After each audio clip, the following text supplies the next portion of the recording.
যত কর্মের সঙ্গে শামিল হতে পারে।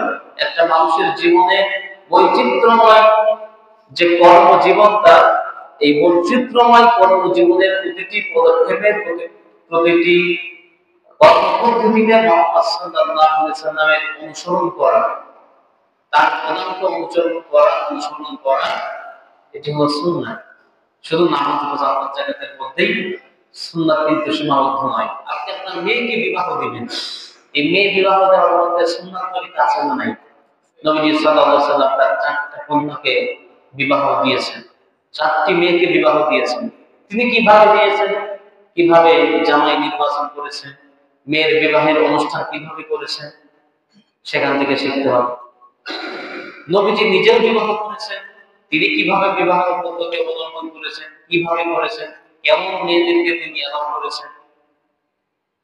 তিনি রাজনীতি করেছেন, তিনি ইমামতি করেছেন, তিনি ব্যবসা করেছেন, তিনি পশুপালন করেছেন, তিনি পশু চড়িয়েছেন, আর এমন কোন তিনি জুতা সেলাই করেছেন, নিজের জুতা নিজে সেলাই করেছেন।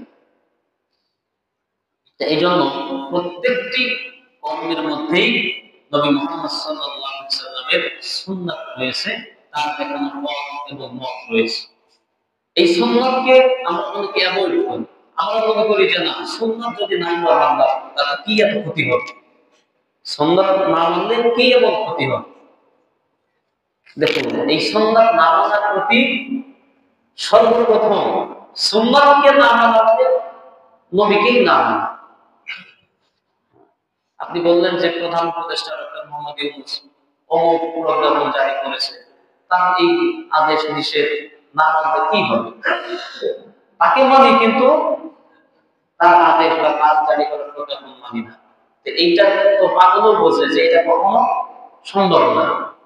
সরকারের আদেশকে যখন আপনি এটাকে মানবেন না, তখন প্রকারান্তরে কেমন যেন সরকারকেই আপনি মানছেন না। এই জন্য নবীকে মানলেন কিন্তু নবীর সুন্নাত মানলেন না, এটা কিন্তু হয় না।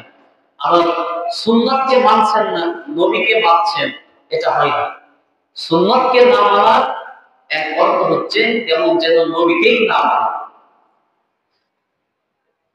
এর উদাহরণ হলো তৎকালীন সময়ে মক্কা নগরীর কাফির এবং ইহুদিদের বিষয়ে, বিশেষত ইহুদিদের ব্যাপারে এই কথাটি বলা হচ্ছে।